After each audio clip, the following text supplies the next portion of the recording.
3, 4일 지나면 춘분입니다. 그런데 뉴스에는 며칠간 꽃샘추위가 있을 거라고 하는 걸 보면 사시절서 추나추동 속에 우리 어린 시절에는 한겨울에도 소설 대설이 있고 소환대안이 있었지만 그때는 그래도 사만사원이라고 해서 한 3일 추우면 한 나흘을 또 따뜻한 기운이 맴돌기도 하면서 겨울을 그렇게 보내곤 했는데, 또 금년에는 유난히 겨울에 가물어 가지고 우수경칩에 바람이 꽤 세차게 불기도 했는데, 며칠 전에 그나마 그래도 강원도 쪽에서는 1m 가까운 눈이 왔는가 하면 또 우리 지역에서는 진눈깨비가 내리기도 하다가 비가 오기도 해서 땅을 좀 다져 주어 가지고 그 후에는 바람이 그나마 좀 적게 불고 있구나는 생각을 해봅니다. 화엄경에 보면 지수화풍이, 각각 지수화풍은 독자적으로는 지수화풍이 존재할 수 없다고 그럽니다.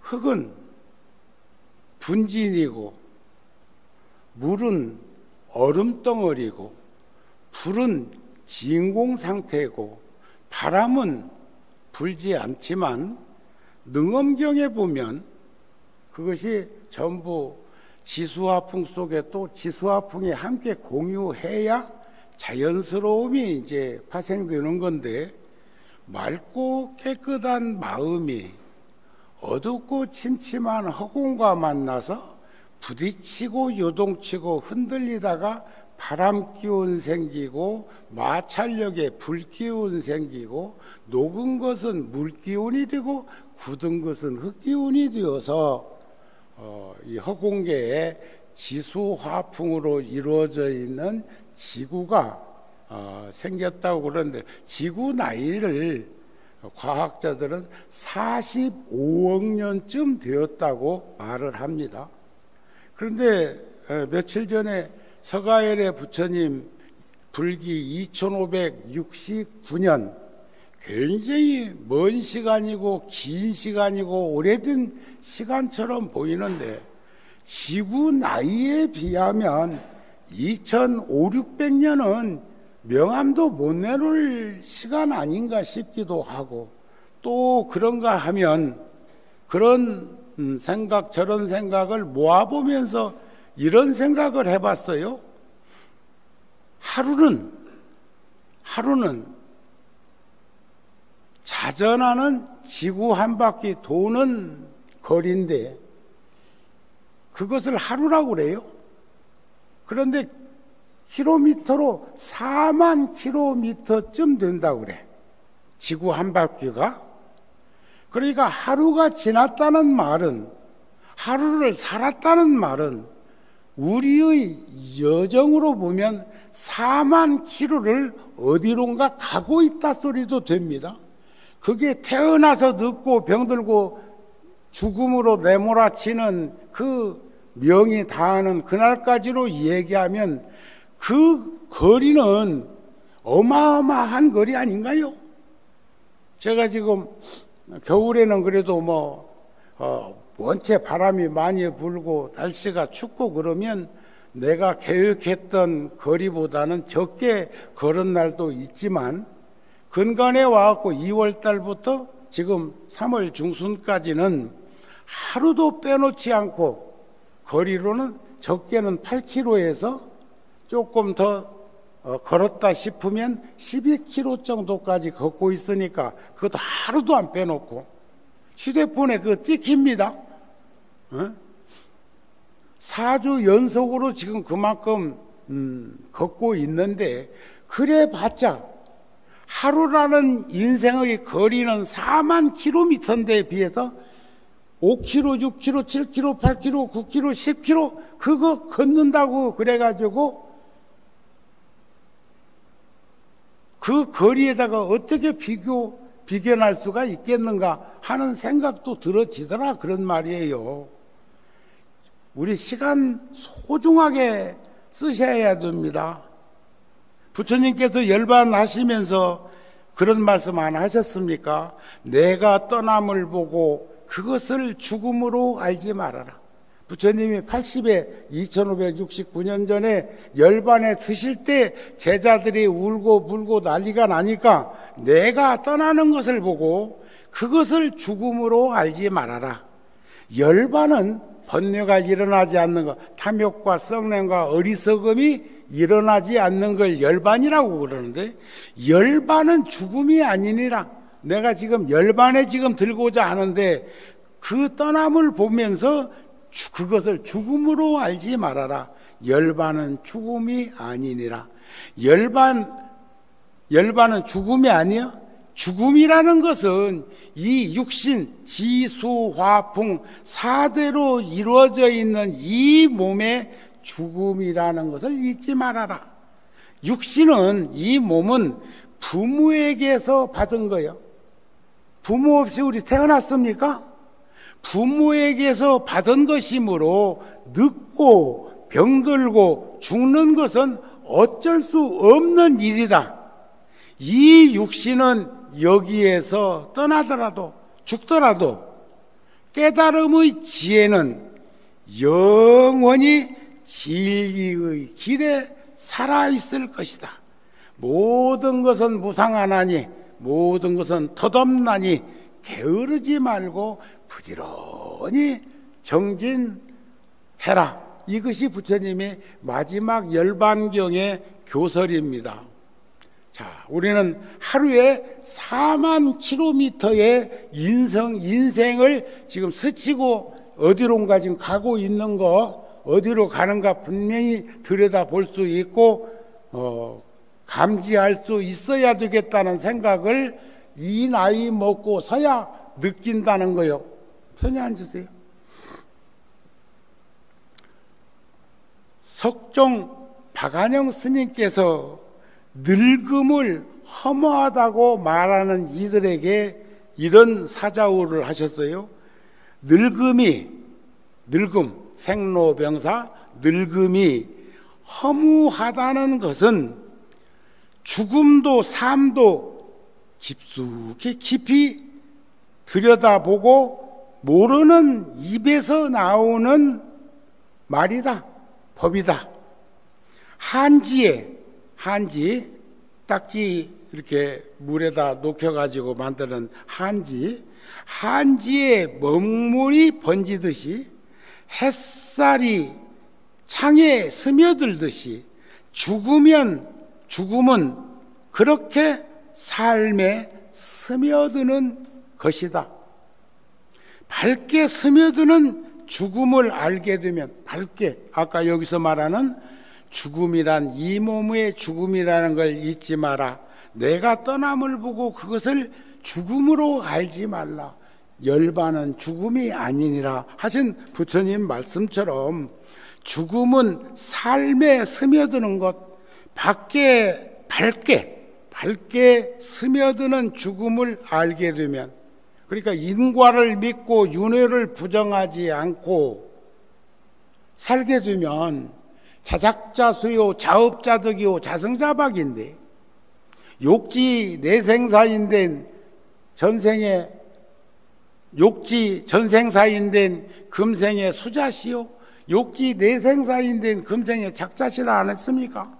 전생에 내가 안목이 없고 선지가 없어서 들여다볼 수는 없지만 인과법을 믿고 윤회를 부정하지 않는 삶의 현장에서 보면 전생에 내가 어떤 모습이었을까 하고 보면 자작자수 자업자득 자성자박이니까 지금 내가 처해 있는 현실 속에서 다양하게 이루어지고 있는 일을 보면 그래도 전생에 내가 복을 지었고 선근이 있고 지혜가 있었구나 하는 생각을 하게 될 것이고, 금생에 하는 일마다 장애가 있고 어려움을 겪으면 전생에 어지간히도 못 살았는 것 같다.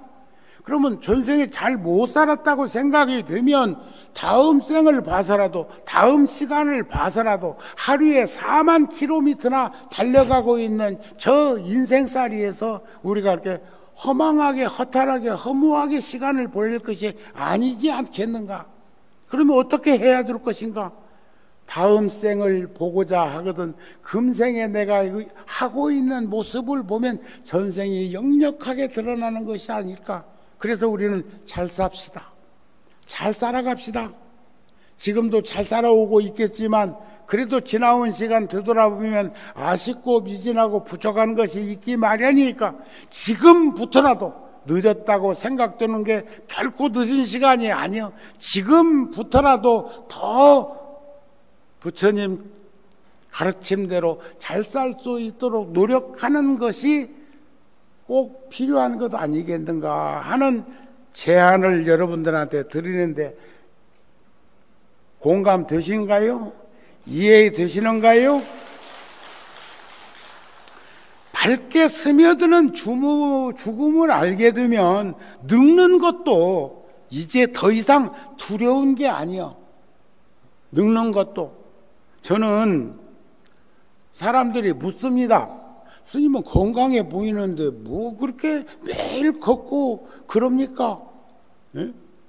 바깥에서 외식어자게도 나가지도 않고 사람 불러들여갖고 절에서 먹자고 했었고, 그전에는 안 그랬거든. 나가서 먹자고 하면 나가서 먹기도 하고 짜장면도 먹고 냉면도 먹고. 거기야 며칠 전에도 내가 오장동 총무원에 회의가 있어서 가면서 오장동 가서 함흥냉면 먹었다. 근데 그 집에 가면, 함흥냉면집 가면 한 그릇 시키면 사리 하나를 갖고 와. 두 그릇 시켜도 사리 하나를 갖고 와. 또 중간에 있는 집에 가면 회냉면 시키면 말이야, 회가 뭔지는 모르겠지만 회냉면 시키면 회를 한 접시 더 갖다 준다. 그러면 이제 나하고 같이 간 사람들이 뭐 먹겠지, 정우 스님이야 먹었겠나. 그러니까 죽음을 알게 되면, 어떤 죽음? 맑고 깨끗하고 건강한 죽음을 알게 되면 늙는 것도 더 이상 두려울 게 없어. 근데 스님은 지나온 시간 속에서 노출되어 있는 스님들이나 제가자들을 보면 여기서 뭔 일 생기면 대부분이 몸 바꾼 다음에, 심장에서 뭔 일 생기면 그건 나도 동의하고 그것까지 난 걱정하지는 않아. 몸 바꾸면 또 올 건데 뭐. 그러나 여기에서 뭔 일 생기면 여러 사람 여러에 고생시키는 것을 많이 보고 있습니다. 그런데 나이 먹으면서 걷는 건 무리하게만 걷지 않으면, 걷는 것, 음식 조심하고 잘 살피면 여기에서 뭔 일 생기는 일은 미연에 방지할 수 있다고 하는 말에 동의를 해. 아셨습니까? 스님이 걷는 건 후학들한테 신세 짓는 것을 좀 미연에 차단해보고 싶은 거예요. 부처님 당시에도 한 스님이 굉장히 몸이 아파갖고 쩔쩔쩔 매는데 아무도 들여다보는 사람도 없고 위로해주는 사람도 없고 약 같은 거 처방해서 갖다주는 사람도 없으니까 출가한 스님으로서 인생이 무상한 것은 무상한 것인 줄 알겠는데 허망하고 허전하고 허탈한 생각 안 들었겠어요? 내가 이러려고 중됐나 싶고 말이. 그래가지고 굉장히 슬픔에 쌓여 있을 때 부처님이 그것을 아시고 그 누워있는 병든 스님한테 가서 묻습니다. 잘 계신가? 예. 좀 어떠신가? 힘들고 어렵습니다. 힘들고 죽겠습니다. 그렇겠지. 예? 그러니까 부처님이 자네 건강했을 때, 요즘 말로 자네 건강했을 때 아픈 스님이나 아픈 불자들이나 아픈 이들한테 좀 살핀 일이 있는가? 유병인이어든 수자신 수화라는 가르침이 있어요. 만약 어떤 이가 아팠거든 내 몸 보살피듯이 보살펴 주어라. 요즘은 도시에 있는 분들은 현대 그 의술 또는 금전적으로 조금 어려움은 있고 지원은 필요하겠지만 요양병원 같은 데 가면 훨씬 전문가들이 거기서 근무를 하니까 그렇게 힘들고 어렵더라도 좀 보탬이 되고 도움을 받는다는 이들이 도시에 사는 사람들 입장에서는 상당히 동의가 되는 것 같아요. 서양 사람들일수록 당연히 아프고 나이 먹으면 요양병으로 가야 되는 게 된다는 것이 그냥 법적으로까지 다 그렇게 되어 있다는 말을 듣기도 하는데 어떤 분들은 절대 불가, 죽어도 못 간다고 딱 버텨. 그러는데 여러분들은 어떤 게 더 나은 거예요? 요양병원에 가는 게 나아? 집에서 그냥 힘들어도 같이 사는 게 나아? 나름대로 각각 다르겠지. 그런데 그 스님도 얼마나 힘들고 어려운 환경에 노출되었을까 싶은데 부처님이 묻는 거예요. 네 건강하고 젊었을 적에 아픈 사람들 좀 보살핀 일이 있는가? 문병은 간 적이 있는가? 어떻게 마음이라도 써줬는가 하고 물으니까 전혀 그런 일이 없어. 매몰차기를 말할 수가 없어. 그러니까 부처님 죄송합니다. 지금 생각해 보니까 한 번도 그런 일이 없었습니다. 그런데 부처님이시여, 저는 집도 멀고요. 인도는 땅덩어리가 크잖아요. 집도 멀고 가족들도 멀리 있어가지고 그 사람들조차 도움을 받을 수가 없습니다. 남방불교나 티베트불교 같은 데만 해도 우리나라에서는 금기사항인데 속과 권속들하고 이렇게 뭐 하는 거. 그런데 남방불교나 티베트불교 같은 경우는 가족이 출가하면 가족들이 뒷바라지를 해드립니다. 학비 같은 것도 보내드리기도 하고 쓸 돈도 좀 보내드리기도 하고 공양금도 보내드리기도 하고 그러는 게 거기는 자연스러운데 우리 쪽에는 속가 사람들하고 인연이 얽히면 스님 생활하는데 지장이 있다고 생각하는 수도 있어요. 저는 한 3일 전에 101살 되신 우리 노부살님한테 또 다녀왔습니다.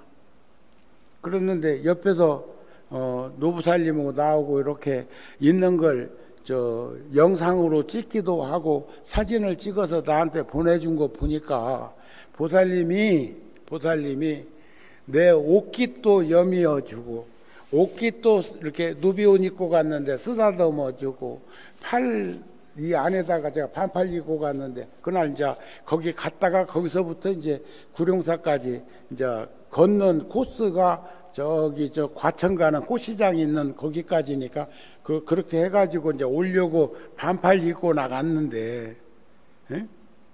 얼굴도 쓰다듬고 귓불도 만지고 머리도 이마를 저한테 대고 비벼 쌓고 에? 그리고 아이고 우리 스님 말은 옛날처럼 그렇게 많이는 안 하시는데 단절음으로 한 말씀씩 그렇게 하시는 것을 옆에서 들으면서 다들 참 모자지간이라고 하는 그 인연관계라는 것을 그래서 내가 그랬어요. 보살님한테 보살님 나도요 74시요 74 보살님이 씩 웃으시더라고. 자, 그러니까 우리는 늙는 것도 더 이상 두려울 것이 없는 내가 되어서 죽음을 알고 나면 아까 여기서 말하는 부모에게서 물려받은 것, 육신은 몸 부모에게서 받은 것이므로 늙고 병들고 죽는 것은 어쩔 수 없는 일이라고 하는 것에 대해서 동의를 하셔야 합니다. 다 가도 나는 안 갈 거라고 진시황처럼 그럴 일이 아니고, 죽음을 알고라면 지혜롭게 사는 일만 오롯이 남아서 오히려 조용하고 태평스러운 시간을 보낼 수 있게 되리라. 아셨죠? 요즘도 있으면 막 정신이 산만하고 별 생각 다 들고 하루에 막 1000가지 10,000가지 생각이 일어났다가 없어졌다 일어났다 없어졌다, 그럽니까? 아니면 생각이 단순해지십니까? 생각이 단순해야 치매 안 걸려. 어저께는 어떤 노부살님이 구룡사에서, 아이고 스님, 그전에는 그 얼굴은 환히 알지요. 예? 30-40년 전부터 구룡사 댕기던 분인데, 그런데 누구랑 같이 왔는가는 모르겠는데 엘리베이터 안에서 만난 거예요. 나는 내리려고 오고 보살님은 법당으로 올라가려고 하고, 1층에서 만났는데 그 사이에 하시는 말씀이, 요즘에요 절에 잘 못 와요. 연세 드시면 그러시죠. 그러니까 스님, 저 치매 왔어요. 치매 온 이는 절대로 치매라는 거 인정 안 해. 술 잔뜩 취한 놈은 술 취했다고 안 해. 한두 잔 먹었을 적에 대리운전도 시키지, 몇 잔 더 거나하게 먹으면 괜찮아 이런데야. 운전하는 거 괜찮다고. 그거 이제 문제 있는 거예요. 그래서 내가 보살님 지금 법당에 와갖고 나를 보고 반갑다고 손을 잡고 막 그러면서, 스님 제가 자주 못 오는 것은요 치매 와가지고 그래요. 그러면 치매 안 온 거예요. 자 보세요. 여기 지금 물컵입니다. 지금 제가 마셔. 이건 정상이요. 목마르다고 물컵을 들고 물컵 찾는 것은 건망증이야. 야, 물컵 어디 갔냐 하면 그게 건망증. 요거 어디다 쓰지 하면 그게 치매야. 아셨죠? 그러니까 너무 걱정하지 말고, 또 하나는 절대로 단순 명료하게 살자. 단순하게 살아야 돼. 생각이 많고 하루에 막 100가지 1000가지 10,000가지가 일어났다 살았다 막 쩔쩔매는 사람 치고 치매 안 걸릴 사람이 없어. 반드시 우리는 태평스러운 시간을 보낼 수 있으려면 오히려 조용하게 그리고 지혜롭게 살 수 있는 것은 1년 만년 한 생각으로 1000년 만년 같은 생각으로 살아갈 수 있도록 하는 것이 수행이고 정진입니다 하는 말씀을 드리고 싶다, 이런 말씀입니다. 아셨죠? 응? 아시겠죠? 그래서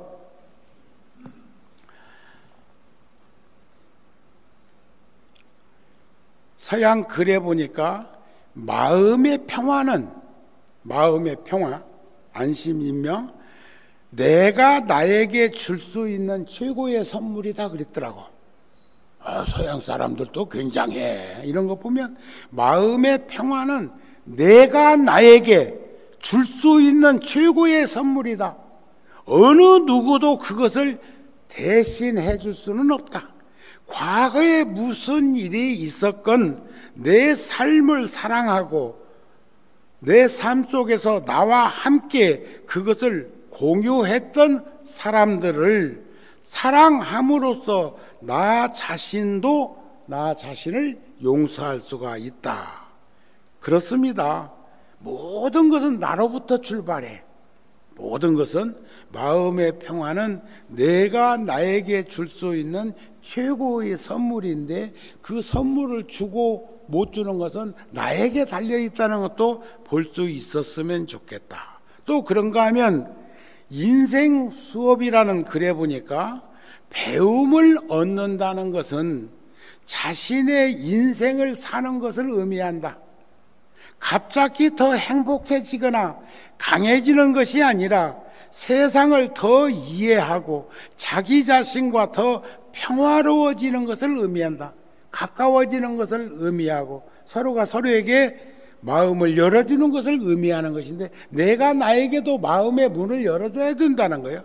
아무도 나에게 배워야 할 것이 무엇인지 알려줄 수 있는 사람은 없다.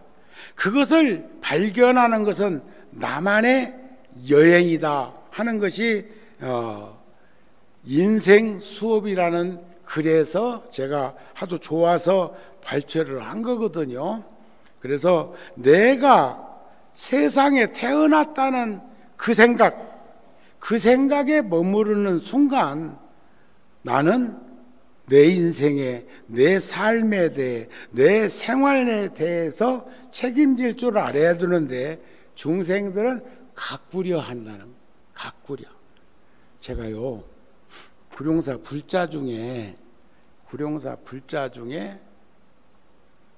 초등학생 아이가, 자매들이 절에 열심히 잘 댕기고 있는데, 1학년 아이가, 이번에 들어간 1학년 아이가 3학년 아이가 그랬다던가,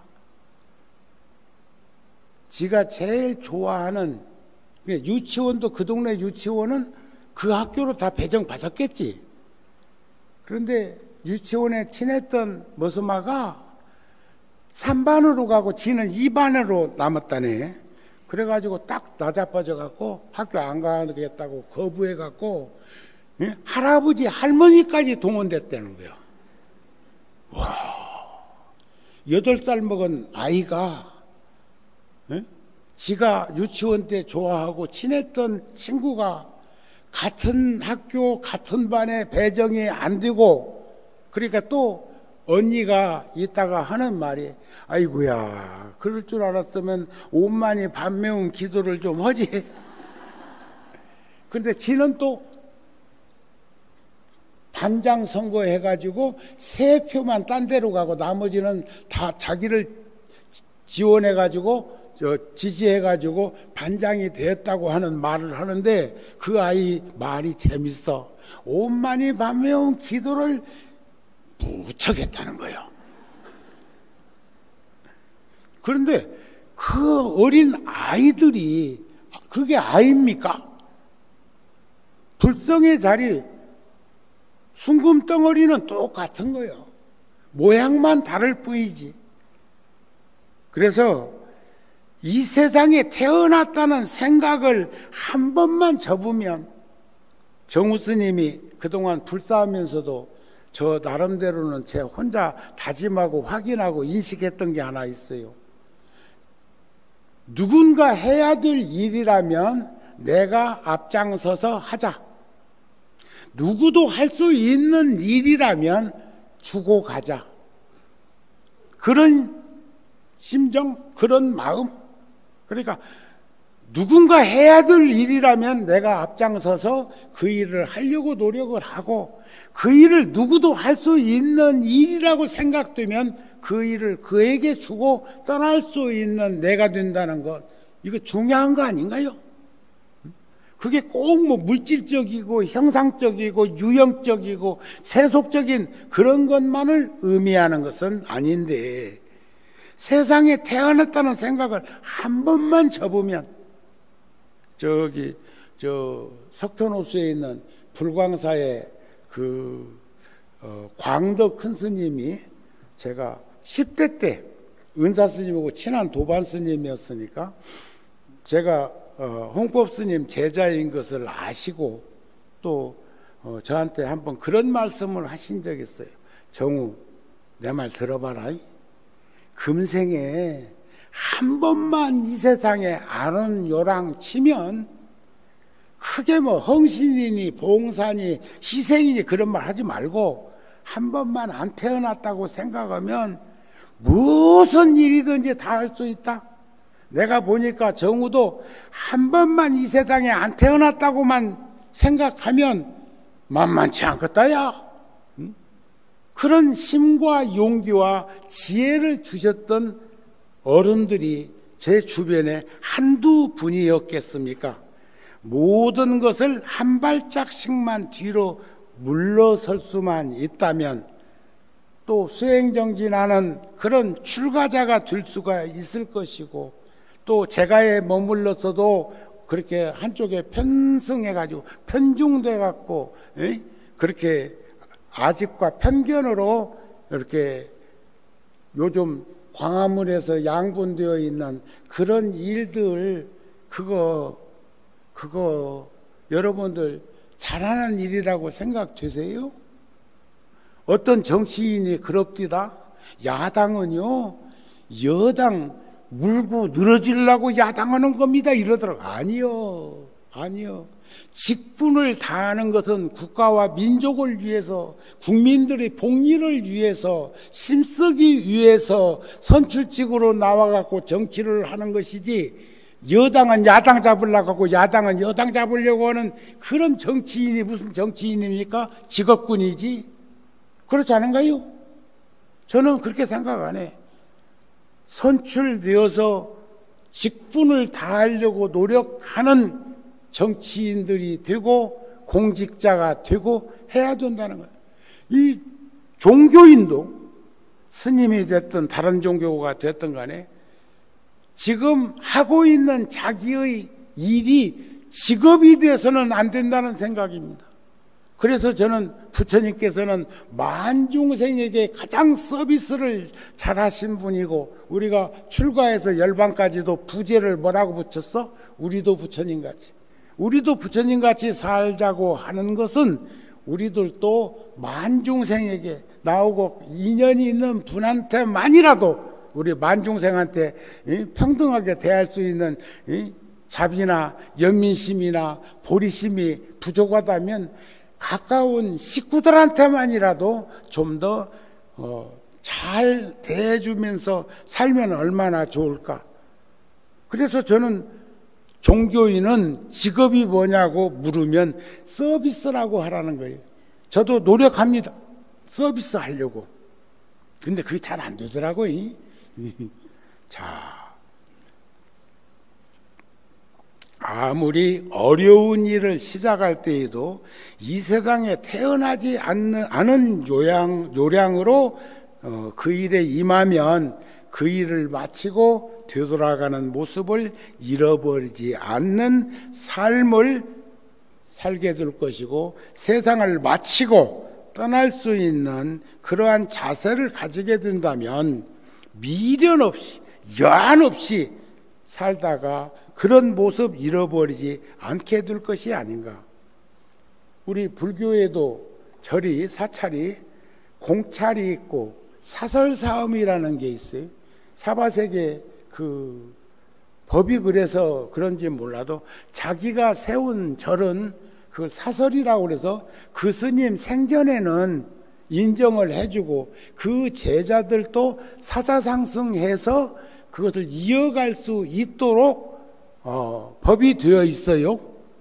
그런데 저는 그러니까 2000년도에 지금부터 한 25년 전에 열애사를 지어서 중공검사 받고 그 무렵에 신도시마다 생겼던 포교당들도 상가 건물이지만 거의 분양금을 다 갚아가지고 등기가 그 사찰로 넘어오고 있던 즈음에 제가 그 모든 절을 사설사암이 아닌 공찰, 1000년, 1500년 전부터 내려오는 절처럼 양산 통도사라고 하는 본사에 지속시켜서 조계종에다가 재산 등재까지 다 했어. 그때 사람들이 놀랐어요. 그런데 제가 왜 그렇게 했을까?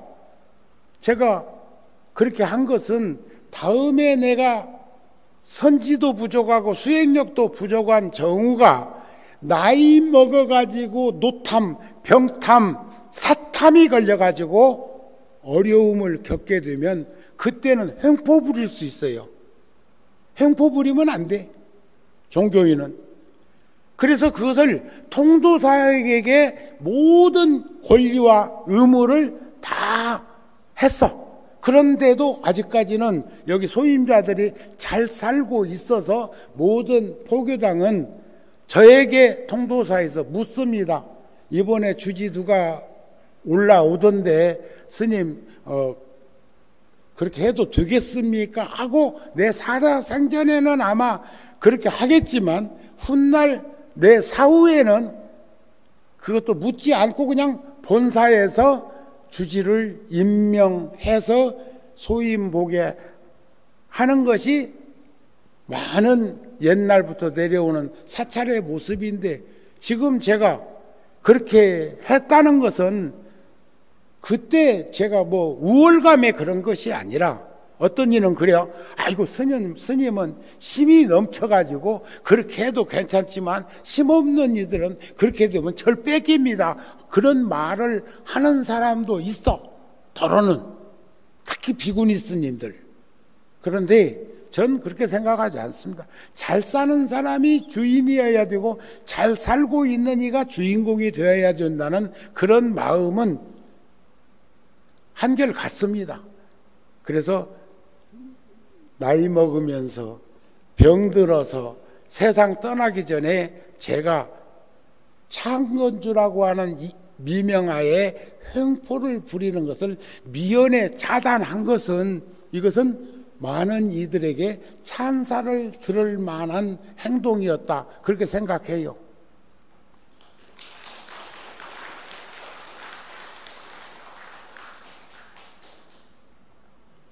그래서 우리는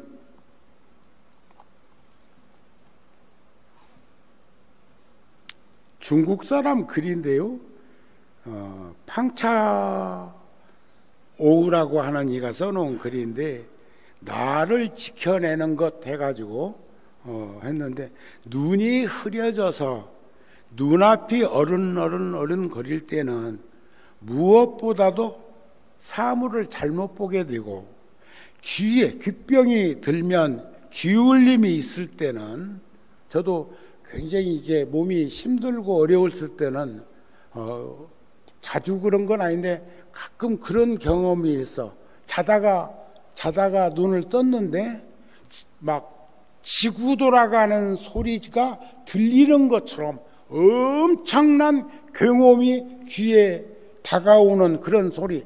이 세상에서 지구에서는 지구 돌아가는 소리가 제일 큰데 사이클이 안 맞아갖고 못 듣고 있는데 그게 잘못해갖고 들리면 복잡해지겠던데. 그런데 그런 경험과 그런 지병을 앓고 있는 이들도 있단 말이죠. 자, 귀에 귀병이 있어 기울림이 있을 때는 무엇을 듣더라도 제대로 못 듣고 잘못 듣게 된다. 하품할 때도 똑같이 귀 열려 있는데도 안 들리자니, 마음속에 어떤 사물에 대한 선입견이 있을 때는 무엇을 처리하든지 잘못 생각하게 될 것이다. 이러한 까닭에 마음이라는 것을 언제나 비워두는 것이 매우 중요하다. 이게 일반 사람도 이런 말을 했어요.